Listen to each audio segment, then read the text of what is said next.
낭낭님들 안녕하세요. 예, 주일오고요. 저는 이번 10월이 굉장히 바쁘네요. 이제 수시 채점도 하는 와중에 이제 뭐 수업도 하고 행정도 하고, 그리고 오늘까지 사실은 금 저녁, 토 저녁, 그다음에 오늘 주일까지 해서 너무 팜플렛을 예쁘게 만들어 주셔서 갔다 왔는데, 신내 쪽에 있는 한 감리교회에서 이제 저 사실 부흥성회라고 그래서 되게 부담을 가졌는데, 그 부흥성회 스타일로는 못했고요. 그냥 제 스타일로 했는데, 오늘 옷 왜 이렇게 입고 있는지 괜히 얘기하느라 그래요. 이렇게 예쁘게 뽀샵까지 처리되고, CBS에서 그 녹화할 때 해준 그 화장 지우지 않은 상태로 찍은 거라, 왜 이런 거 이렇게 현수막에 걸리거나 이렇게 팜플렛에 이렇게 있으면 너무 안 비슷하게 하고 가면 너무하신 거 아니에요? 막 이런 피드백 가끔 있거든요. 그래서 그 소리 좀 덜 들어보려고 오늘은 조금 화장을 했습니다. 그리고 옷도 똑같은 옷 입고 갔다 와서 지우기 전에 우리 낭낭님들한테도 좀 잘 보이려고 이렇게 연달아서 지금 유튜브 동영상 카메라 앞에 섰습니다. 오늘은 사도행전 14장을 한번 다 훑어보려고 하는데요. 뭐 이유는 물론 이제 하나하나 꼼꼼히 살피려고 그러면 할 게 많지만, 쭉 그냥 리뷰를 하면서, 사실 이번 주제가, 그러니까 좀 연결이 돼서, 아무래도 사람이 그렇죠? 이제 그 즈음에 묵상하는 내용들이 이제 오게 되어 있는데, 이번에 그 시리즈 연강을 했던 그 세 개의 강의의 소 제목은 다르지만, 그 전체 큰 제목이 너 하나님의 사람아 였거든요. 근데 우리가 다 사람이잖아요. 근데 하나님의 사람이라는 것은 어떤 점에서 달라야 하나, 저 이제 이런 묵상을 아무래도 3일 동안 쭉 하다 보니까 이 사도행전 14장을 읽으면서 바울과 바나바가 이제 처했던 모습들 속에서, 하나님의 사람의 모습을 너무 잘 드러내고 있구나 라는 생각이 들어서, 그 지점에 이제 초점을 두어가지고 제가 한번 쭉 훑어보려고 생각을 하고 있습니다. 지난주에 보셔서 알지만, 그러니까 안디옥이라는 곳이 시리아에 있는 안디옥 말고요, 비시디아에 있는 안디옥에서 굉장히 잘 설교했고, 사실 그 설교가 히트치면서 그쵸? 어떤 면에서는 이제 바울이 정말 엄청 그 영향력이 있는 그런 사도로 그 부상을 하게 되죠. 오죽하면 설교를 얼마나 잘했으면 다음 주에도 회당에서 똑같은 설교 해주세요. 그런 이야기가 부탁이 되었고, 또 심지어 이제 그쯤 되니까 막 그 도시에 있는 사람들 다 와가지고 들었고, 근데 중요한 건 언제나 그렇게 막 모두가 호응하고 있을 때에 누군가 시기 질투를 하게 되어 있죠. 특히나 유대인들. 왜냐면 그러니까 유대인들의 경우에는 이제 이 경건한 유대인들은 심지어 하나님을 경외하는 사람들, 즉 헬라인들인데, 즉 이방인들인데, 유대교의 내용에 완전히 고무되어서 그 타락한 그 당시의 문화를 따르지 않고 유대인들의 정결하고 하나님 앞에 신실한 그 모습대로, 율법대로 살려고 애쓰는 바로 그런 사람들이었는데, 그런 사람들을 가르치는 입장이잖아요, 유대인들 입장에서는. 그래가지고 나름 우쭐우쭐거리고, 되게 좋게 좀 교만한 마음으로 있었는데, 사도 바울이 하는 얘기가 그 율법으로 의로움을 받는 게 아니라, 물론 굉장히 이제 초기 형태의 메시지입니다만, 그 칭의, 그쵸? 의로움을 입게 되는 그 행동이 어떤 율법 지킴이 이런 부분보다는 우리가 믿음의 차원이 있다라는 그 부분에 대한 그 설교들을 들으면서 많은 헬라 사람들이 혹하는 걸 보니까, 당연히 유대인들 입장에서는 시기 질투심이 날 수는 있죠. 근데 시기 질투심이 나는 거랑, 그렇기 때문에 그러니까 모함하고, 또 본인들 힘만으로 안 되니까 굉장히 영향력이 있는 헬라 귀부인들과 각종 그 힘 있는 사람들을 다 이렇게 규합해서 이렇게 선한 메시지를 전하는 사람을 탄압하는 거, 그거는 사실 사람의 도리가 아니죠 라고 얘기해야 될까요? 더군다나 신을 믿는, 하나님을 믿는 사람이라면 우리가 할 수 있는 우리의 선교가 있는 거고요. 또 하나님의 역사가 다른 사람들의 탤런트, 재능을 통해서 이어진다면 그건 얼마든지 그럴 수 있는 거잖아요. 그럼에도 불구하고 어쨌든 시기질투했고 모함했고 배척했고, 그래서 이 사도들이 그냥 발에 먼지를 털어버리고 이고니온 쪽으로 갔었죠. 그래서 14장은요, 이고니온에서 활동하고 있는 바울과 바나바 이야기로 시작을 합니다. 1절 읽어볼게요. 이에 이고니온에서 두 사도가 함께 유대인의 회당에 들어가 말하니 유대와 헬라의 허다한 무리가 믿더라. 이 부분이 정말 신기하면서 놀라운 거죠. 유대인들만 믿는 게 아니고요, 헬라 사람들까지도, 즉 사도 바울이 가지고 있는 그 언어나 아니면 표현력이나 아니면 뭐 신앙과 신학적 깊이나 이런 것들이 유대인 특화되어 있는 것만도 아니고 헬라인 특화되어 있는 것만도 아니고 아우를 수 있는 힘이 지금 있는 것 같죠. 근데 2절에 보니까 그러나 순종하지 아니하는 유대인들은 이방인들의 마음을 막 선동해요. 예, 그 우리가 리드하던 사람들이 절로 가니까 싫은 거죠. 그래서 악감정을 갖게 하고, 3절에 보니까요, 근데 두 사도가 그럼에도 불구하고 이제 오래 머물면서 주님을 힘입어서 담대하게 말하고, 또 주님께서는 그들의 손으로 표적과 기사를 행하게 하심으로써 힘을 실어주는 이런 역사가 계속 있었던 거죠. 예, 이 양쪽이 계속 이제 그쵸? 이제 갈등을 막 하고 있는 상황이에요. 근데 막 그런 상황에서 5절 보면 슬픈데요. 이방인과 유대인들과 관리들이 사도를 모욕하는 그 파들인 거죠. 돌로 치려고 달려들었어요. 유대법에 따라서 저 신성 모독자들, 뻔하죠. 예수라는 인간을 그리스도라고 칭하는 것들만 이런 식으로 해가면서 돌로 치려고 할 때 이때는 당하진 않았어요. 그래서 루가오니아 지방에 있는 두 성 루스드라랑 더베 그 근방으로 가면서 복음을 다시 전하게 됩니다. 근데 루스드라에서 있었던 일 중에 제가 되게 인상 깊었던, 그리고 평소에 제가 그렇게 믿고 있던 내용이 이렇게 문자적으로 잘 드러나 있어서 제가 되게 읽으면서 좀 감동을 했었는데요. 8절에 보면 루스드라에 발을 쓰지 못하는 한 사람이 앉아 있는데, 이 발을 못 쓰는 이유가요, 나면서 걷지 못하게 되어 걸어본 적이 없는 자라, 이렇게 되어 있습니다. 경험이 없는 사람이에요. 근데 바울이 말하는 것을 듣고, 믿음은 들음에서 나는 거죠. 바울의 메시지를 먼저 들었어요. 근데 바울이 뭐라고 했는지는 여기 세세하게 기록되어 있지는 않지만 앞에 쭉 했던 이야기들을 미루어 어떤 이야기를 했을지 알 수 있죠. 근데 듣고 그 다음에 바울이 주목하여 보니 구원받을 만한 믿음이 그에게 있는 것을 보고, 저는 이 부분이 그동안 이렇게 막 모든 기적 행사에 다 이 부분이 기록되어 있는 건 아니잖아요. 그 상대방이 듣고 그 안에 믿음이 크다는 것을 보고 이렇게 되는 게 없는데, 여기는 이게 순서가 너무 완전히 모범적인 그 일종의 그 교과서처럼 저는 그려져 있다는 생각이 들어요. 그에게 있는 것을 확인한 다음에 10절에 큰 소리로 이르되 내 발로 바로 일어서라 하니 그 사람이 일어나 걷는지라. 저는 이 부분이 굉장히 중요한 것 같아요. 듣고 있는 그 사람, 그리고 그 이야기가 쑥 들어가서 그 안에 믿음이 가득한 것을 확인하는 주님의 사역자, 그가 인정하면서 이야기하게 돼서 상응하게 되는 거죠. 전 이 상응이라는 거, 그 코레스폰딩 하는 거, 바로 이 흐름이, 이 존재의 흐름이 정말 어떤 이런 그 이적과 표사만이 아니라 사람들 사이에서 뭔가가 건설되고 성장하게 되고 하는 데서 되게 중요한 부분인 것 같다고 생각을 해요. 어느 한쪽이 일방향으로는 성장이 일어나지 않죠. 이런 어마어마한 일들도 전 일방향으로는 일어나지 않는다는 생각을 하는 이유가, 늘 말씀을 드리지만 전지전능하시는 하나님께서 만약 일방향으로만 역사를 이루시려면, 그럼 예전역의 인간 역사는 뭐 어떤 방향으로든지 완성이 돼버렸겠죠.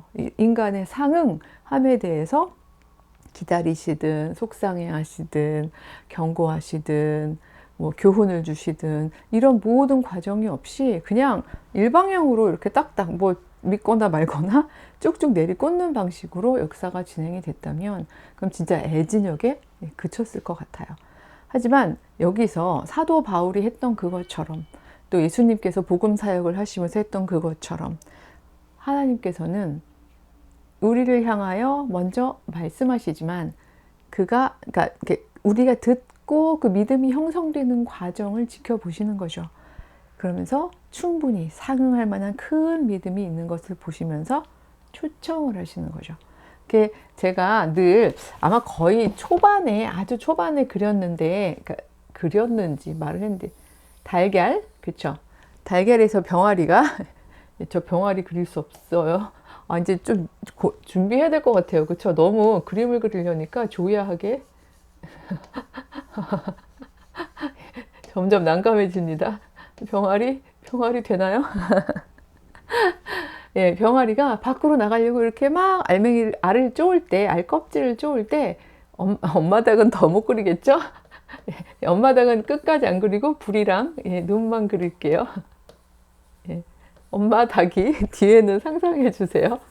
엄마 닭이 같은 곳을 동시에 줄탁 동시라고 제가 그 한자 성어의 유래에 대해서 자주 강조하면서 말씀을 드렸는데 이렇게 쪼는 노력과 최선과 같이 맞닿아서 쪼아주는 그것이 두 개가 만났을 때의 알껍질이 깨지는 것처럼 우리가 그 하나님께서 말씀하시는 그 내용을 계속해서 앙망하고 이거를 그러니까 우리 마음 안에서 완전히 꽉 채워서 이걸 가지고 막 이제 뭔가 일종의 염원을 하고, 그렇죠? 이 염원은 뭐 내가 나았으면 뭐 이런 것보다도 어쨌든 강렬한, 이 경우에는 물론 치유에 대한 강렬함이 있겠습니다만 이게 자신의 무슨 어떤 뭐 개인의 복을 위한 것이겠어요? 그냥 온전히 하나님 나라는 온전히 모든 것들이 회복되는 나라구나. 내가 나면서부터 걷지 못했지만 나도 바로 그 회복의 상태를 하나님께서 허락하실 거라고 믿어. 막 이런 믿음이 있었겠죠? 그런 거를 본 사도 바울이 하나님의 주께서 함께 하셨기 때문에 줄탓 동지를 통해서 사건이 일어나는 거잖아요.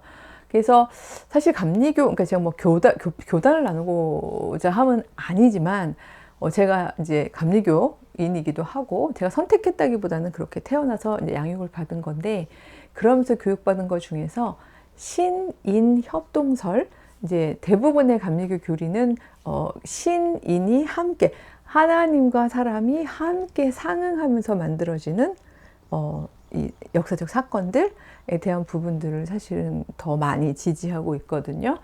저도 뭐 꼭 감리교 신자라서가 아니라 쭉 공부도 해오고 또 이 삶의 경험들 속에서 이게 맞다라고 생각하고 있었는데 마침 사도행전 14장에 이 루스드라 지방에 있는 전혀 한 번도 걷지 못했던 이 사람의 이야기에는 바로 그 순서가 다 그대로 나와 있더라고요. 듣고 믿고 그 믿음이 가득한 것을 보고 하나님의 회복의 사건으로 초청하는 이게 지금 다 나와 있어요. 근데 이제 오늘의 포커스는 되게 좋고 제가 강조하고 싶은 거지만 오늘의 주제는 요 얘기만은 아니에요. 이제 제가 인간, 사람됨, 더군다나 하나님의 사람이 된다는 것, 여기에다 제가 더 포커스를 맞추겠다고 말씀을 드렸는데 물론 그 안에도 맥락이 있죠. 이 하나님의 영 되신 하나님의 말씀을 믿는 사람이 하나님의 사람인 건 맞는데 여기서 이 바울과 바나바가 했던 행동들에 대한 부분을 전 조금 더 묵상을 해보려고 해요.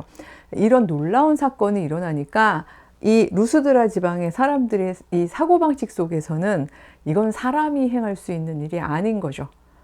나서 한 번도 못 걸어본 사람이 일어나 걸은 거잖아요. 이건 오직 신이 할 수 있는 일이라고 생각하는 거죠.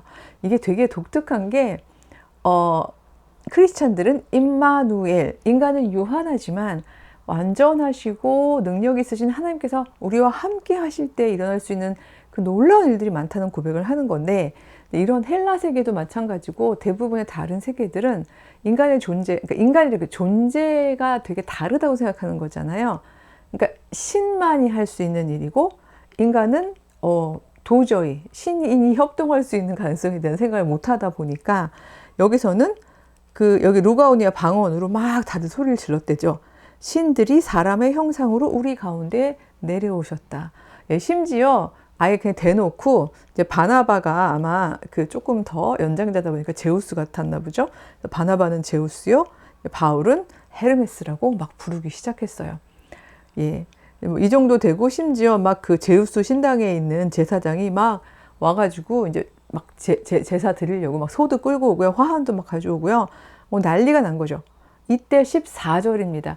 저는 바로 이 부분에서 하나님의 사람됨에 대한 부분인데, 유한성의 인정,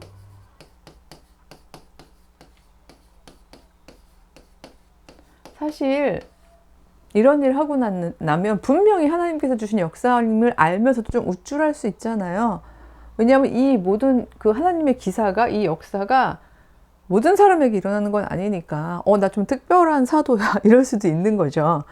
내가 뭐 제우스나 헤르메스까지는 아니지만 하나님 나를 좀 특별히 쓰시긴 해요. 뭐 이렇게 교만해질 수가 있는데, 이 두 사람은 옷을 찢습니다. 유대인의 풍습에서 옷을 찢는 건 참담함의 표현이죠. 예, 회개할 때도 그렇고요. 이 참담하다는, 도대체 있을 수 없는 일이 생겼다라는 것의 일종의 표현인 건데, 두 사도가, 그쵸, 이땐 또 바나바와 바울이 해서 이제 바나바가 앞에 나와 있어요. 예, 뭐 괜히 막 더 너무 많이 유추하면 안 되지만 바울과 바나바라고 꽤 앞에 많이 있는데, 여기는 또 바나바와 바울이라고 있는 것으로 미루어 바나바가 조금 더 적극적으로 빨리 먼저 이런 일을 행한 건 아닐까라는 생각도 해보고요. 그렇다면 너무 많이 가면 안 되지만 바울 입장에서는 아직 젊고 혈기왕성하니까 예, 조금 흔들렸을 수도 있었을까? 뭐 이런 물음표까지는 가져봅니다만 더 안 나가려고 합니다. 뭐 순서 가지고 그렇게까지 유의미하게 의미 비유하고 싶진 않지만, 근데 여긴 또 보면은 예, 바나바, 바울 이렇게 나와 있는 거, 이런 게 미드라시적 성경을 계속 꼼꼼하게 읽고 생각해보는 과정에선 중요하다고 생각이 돼서 한번 짚어본 거고요. 어쨌든 무리 가운데로 뛰어들어가서 얘기를 합니다. 여러분 어찌하여 이런 일을 하십니까? 우리도 여러분과 같은 성정을 가진 사람입니다. 여러분하고 같은 사람입니다. 다르지 않습니다. 우리도 요한한 존재입니다. 우리는 신이 아닙니다. 라는 이야기를 하는 거죠. 여러분에게 복음을 전하는 것은 이런 헛된 일을 버리고, 예, 그쵸? 뭐 이렇게 막 재물 드리고 이제 막 이런 식으로 해서 진짜 그냥 하나님의 그러니까 신의 형상으로 누군가, 그러니까 사람의 형상으로 신이 나타났다고 생각해서 막 그에게 뭔가 진짜 길흉화복의 부분들을 강구하고 이런 일들 하지 말고, 이 만물을 지으시고 살아계신 하나님께로 돌아오십시오. 그걸 위해서 우리에게 이 기적을 행하실 수 있는 역사를 주신 것이지 우리가 신이 아닙니다 라는 이야기를 해주는 거죠. 네, 그러면서 이들을 정정을 합니다. 전 이 부분 정말 이 두 사람이 이렇게 놀라운 초대교회의 이런 사역 가운데서 굉장히 훌륭한 하나님의 사람된 자질을 보여줬다고 생각해요. 즉 교만을 버리는 행위죠. 여러분도 다 아시겠지만 지난주에 큰일이 있었잖아요. 예, 그러니까 좋은 큰일, 그쵸? 예, 우리나라에서 노벨 문학상이 나오다니요, 그쵸? 예, 당사자도 놀라서 보이스 피싱인지 알았다고 하고, 예, 모두가 다 긴가민가 이게 무슨 소리지? 하고 할 정도로 낯선 일이었는데, 저는 솔직히 그 한강 작가가 크리스찬인지 아닌지 몰라요. 제가 소설을 한두 개를 읽어보긴 했지만 뭐 그렇게 막 엄청 이렇게 파고 생애사를 막 제가 이렇게 깊게 추적했던 이제 사람은 아니기 때문에 잘 알지 못하지만 그러나 굉장히 고통, 타인의 고통, 그것도 한 개별적 고통이 아니라 그게 역사적으로 또 사회적으로 인간의 그러니까 모든 인간이 아니라 어떤 특정 인간들의 욕망과 폭력성에 의해서 정말 처참하게 고통당했던 사람들의 아픔, 그걸 진짜 온 몸으로 받아내는 사람이구나. 동시대성을 가지고 있지 않음에도 불구하고 사진이나 자료나 공부만으로도 그것들이 훅 들어와서 고통받고 내 안에서 막 애써서 그 아팠던 것들을 글로, 언어로 내놓는 사람이구나, 이런 생각은 했었어요. 그래서 결국은, 그러니까 제가 뭐 막 문학 소녀도 아니고, 소녀래요, 그쵸? 문학 중년도 아니고, 근데 뭐 문학 비평을 하는 사람도 아니고요. 그렇지만 그냥 제 막연한 느낌 속에 아, 저 사람은 바로 그 인간의 여러 모습들, 왜냐하면 사람이란 무엇인가, 이건 굉장히 인문학에서 중요한 주제어인데요. 사람을 어떻게 뭐 가, 나, 다라 하고 정리할 수 있겠어요. 근데 이 사람의 모습을 다양하게 펼치고 사색하는 인문학의 그 여러 문의들 중에서 아, 저 사람은 고통이라는, 그것도 역사적 고통, 집단적 고통, 막 이런 어떤 그 고통이라는 키워드를 통해서 사실은 역설적으로 그럼에도 불구하고 말하자면 완전히 사라지지 않는 사람의 존엄성을 좀 지키고 그걸 어떤 식으로든지 정말 마지막 한 가닥의 희망으로 잡아내려는 그런 투쟁을 하고 있구나, 이런 생각이 들었거든요. 그 투쟁은 정말 큰 투쟁이고요. 본인도 어떤 인터뷰에서, 그러니까 이번엔 인터뷰를 안 했는데 옛날에 인터뷰가 이제 막 또 노벨 문학상 탔다 그러니까 막 그 알고리즘 타고 뜨더라고요. 근데 그 김창완 아티스트랑 했던 인터뷰였던 것 같은데, 그 인터뷰에서 이렇게 얘기하는 내용을 들어보니까 아주 잔잔하게 그런 얘기를 하더라고요. 질문은 이거였어요. 그러니까 전업 작가로 산다는 것은 어떤 의미입니까? 라고 이야기했을 때 본인이 담겨져 있는 것만큼 대답이 나올 수 있는 거잖아요. 먹고 살기 힘들어요, 뭐 이런 얘기를 할 수도 있는 거고요. 여러 가지 다양한 방식이 있을 수 있는데 그렇게 말하더라고요. 세상에는 민폐를 끼치지 않아요. 다만 제 건강을 상할 뿐이죠 라고 얘기하면서 웃더라고요.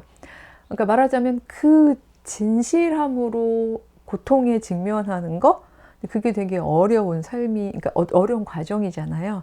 그러려면 당연히 건강이 해쳐질 수밖에 없죠. 이 온몸으로 받아서 성찰하고 내 언어로 내어놓는 작업이니까요. 이 얘기 길게 하는 이유는 그 과정을 겪는 사람들은요, 늘 인간의 유한성을 직면하기 때문에 이 유한성이란 긍정적 유한성만 의미하는 게 아니에요. 부정적 유한성도 얘기하는, 왜 저걸 잊고 저렇게까지 권력을 독점하기 위해서 저만큼의 폭력을 행사한 거지? 왜 저들은 저 유한성을 잊었던 거지? 이런 거 당연히 계속해서 묵상이 될 수밖에 없고요. 그렇죠? 또 그걸 표현하는 데 있어서 내 언어의 한계도 부딪힐 거고요. 이런 것들을 경험했던 사람들은, 저는 진지하게 경험했던 사람들은 교만할 수가 없다고 생각해요.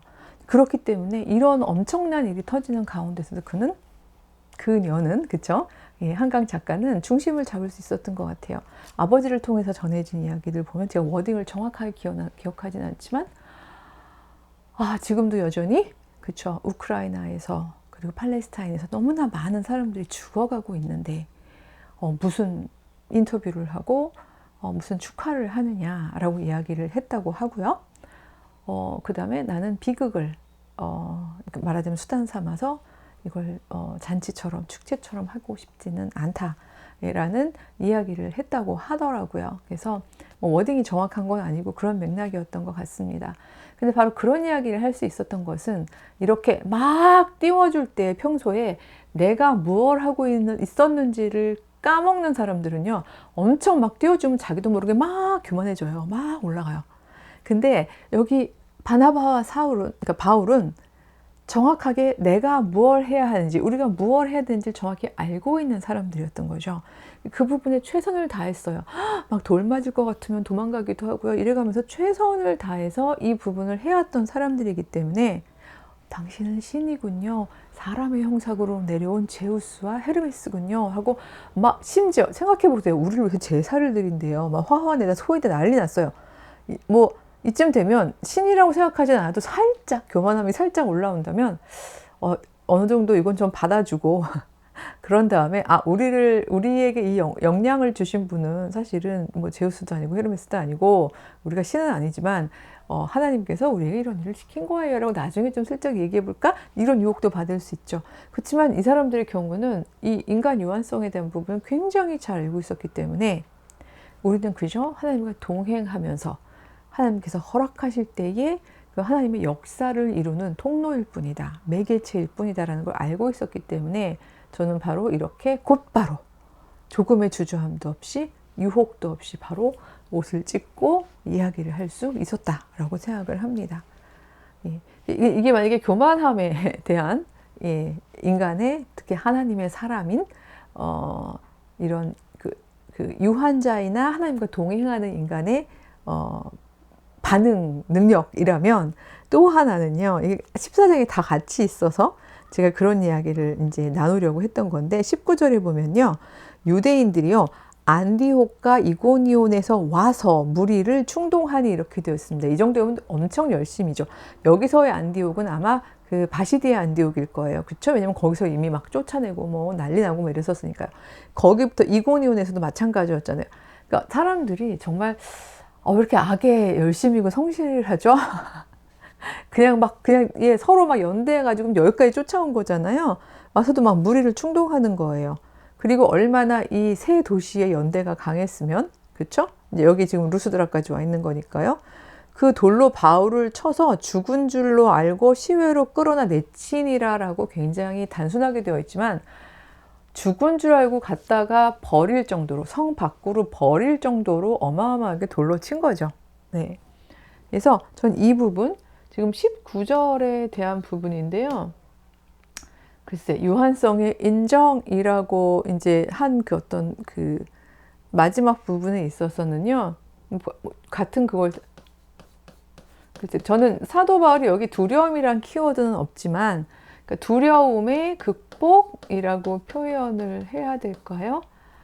굉장히 담담하게 그 돌을 맞는 거죠. 물론 여기 뭐 사도 바울이 저항하니라 뭐 이런 말도 없고요. 그쵸?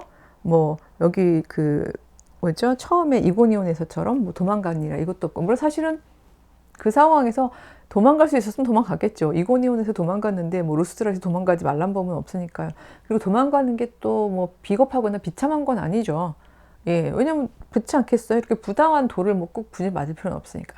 근데 이 어마어마한 무리가 와서 에워싸고 막 그냥 도망갈 수 없는 상황이었다면, 그때 어쩔 수 없이 돌을 맞아야 되는 상황에 바울은 어떤 모습이었을까, 이런 생각이 들어요.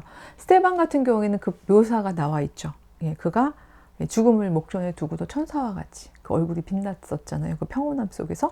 근데 여기 사도 바울에 대한 어떤 그런 묘사는 없어요. 묘사가 없다고 해서 사도 바울이 그렇지 않았을 것이다 라는 이야기를 하는 게 아니라, 저는 성경을 늘 읽을 때마다 늘 그 묘사가 다는 아닐 거라는 부분을 미드라시적으로 좀 확장했으면 좋겠다 라고 초청을 하는 거죠. 전 여기서 사도 바울이 불안에 떨거나 두려움과 공포 속에서 제발 저를 살려주세요 했다거나 하지는 않았을 거라고 생각해요. 여전히 서툴고 성정이 불같은 사람이지만, 여기까지 오는 동안에 그는 자기가 어떤 사람이며 무엇을 해야 하는지만큼은 확고하게 가지고 있었던 사람일 것 같아요. 그래서 죽음의 두려움 앞에서도 제가 잘 라임을, 자기 포기를 안 한 거죠. 내가 죽기까지 사역자, 사도로서의 나를 포기하지 않겠어요 라는 부분까지를 저는 이 19절에서 읽을 수 있다라고 생각해요. 제자들이 둘러쓰고 바울이 일어나 그 성에 들어갔다가 이튿날 바나바와 함께 더베로 가게 돼요. 즉 지금 여기 루스드라랑 더베는 둘 다 루가오니아 지방에 있는 두 성이라고 지금 되어 있잖아요. 근데 그 이튿날, 일어나서 이튿날 가는 거 보면 뭐 죽은 줄 알고 보냈지만 엄청 많이 다친 상황은 아닌 것 같긴 한데, 여기서는 이제 바울만 사로잡혔던 상황인 것 같죠? 그러니까 바나바랑 다시 이동을 하게 되는데, 예, 그랬다가 제가 조기까지 다 같이 읽으려고 그랬네요.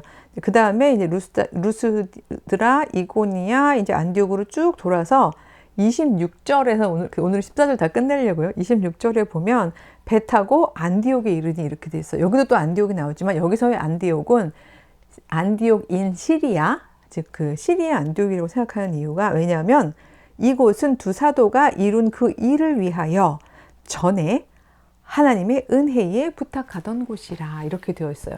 즉 파송지였다는 얘기죠. 그 전에 정말 지금 안디옥 교회에도 지도자들이 필요하긴 하지만 이방인을 위한 선교를 위해서, 그렇죠, 이 두 바나바와 선교사로 파송하는 바로 이제 그 일을 했던 그 은총의 그 공간으로 다시 돌아왔다는 얘기죠. 이 경우는 시리아 안디옥인 건데, 그래서 이렇게 쭉 보면은 그 바울의 1차 여행, 전도 여행 이렇게 얘기하기도 합니다만, 이렇게 처음 돌아갔다가 돌아오는 이렇게 쭉 해서 다시 시리아의 안디옥으로 파송 받았다가 돌아오는 이 과정 중에서 별의별 일이 정말 다 많았죠. 근데 이런 일들 가운데서도 중심이 흔들리지 않았던 이유는 내가 어떤 사람인가를 정확히 알고 있었기 때문이라고 생각해요. 내가 어떤 사람인가라는 건 다른 게 아니라 사도 바울 같은 경우에도요. 그는 헬라인으로서, 그러니까 유대인인데 헬라인으로서도 교육을 되게 많이 받았고 헬라 문화권의 언어나 여러 가지를 알고 있는 사람이었거든요. 그러면 유대인들 중에서도 또 유대 지식인으로서 또 많은 역량을 가지고 있는 사람이었죠.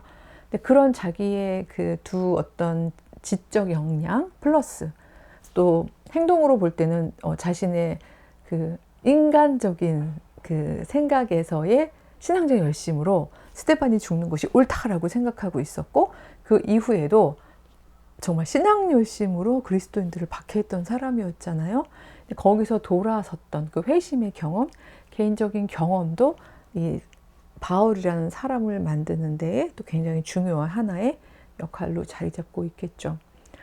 그리고 이제 바나바가 그쵸, 자기 배척받는 자기를 감싸 안아줬던 그 모든 사건들이 얽히고 그래서 지금의 현재까지의 바울을 만들었을 텐데, 그러는 동안에 이 바울은 자신의 정체성, 아이덴티티를 생각할 때 나는 유한자이지만 잘 넘어지지만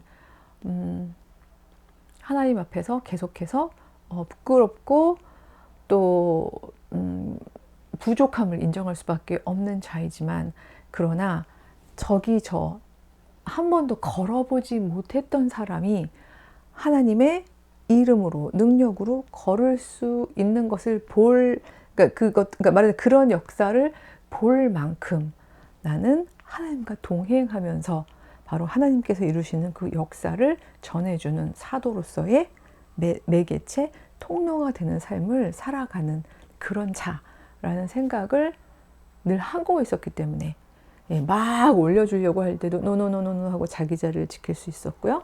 그 다음에 이렇게 막 죽이려고 할 때도 여기에 두려워서 그치고, 안 되겠어, 나 돌 맞아 죽을 뻔했잖아, 나 못 가겠어, 더 못 가겠고 그냥 여기서 그쳐야 될 것 같아 라고 하지 않고 그의 사역을 계속 지속할 수 있었던 그런 존재였던 거죠.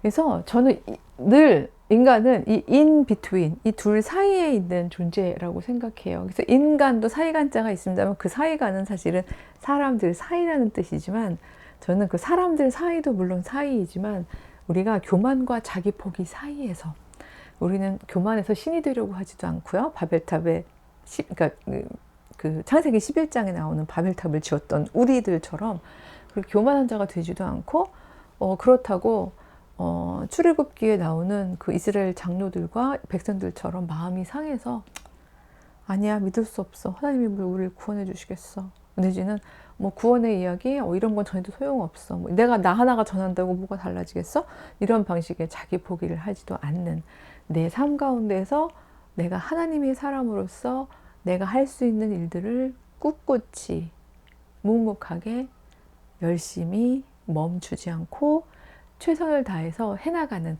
저는 그런 사람이 하나님의 사람이 아닌가라는 생각이 들고요.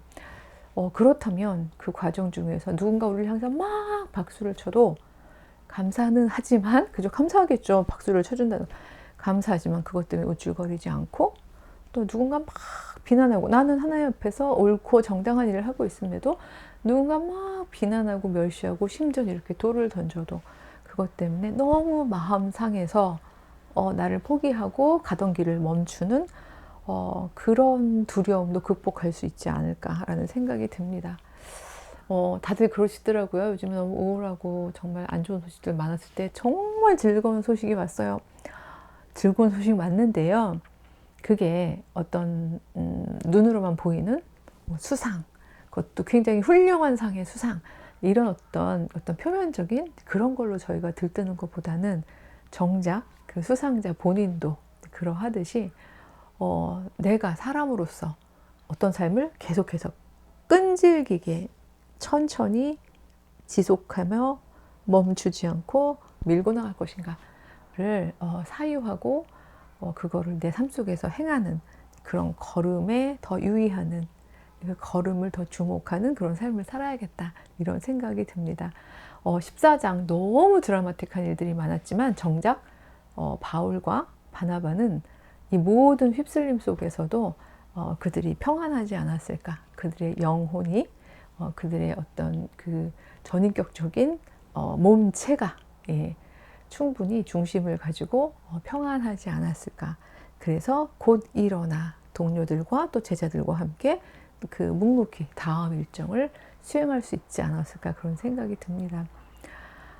용기를 많이 내야 되는 시절인 것 같습니다. 하루하루 저희들도 이렇게 누가 보기에도 그 안에 믿음이 가득하여서 그 믿음으로 충분히 하나님과 상응하여 두려움을 극복하고 유한성을 인정하는 그런 삶을 살아가는 그런 그리스도인이 되었으면 좋겠습니다. 다음 주에 또 만나 뵐게요. 안녕.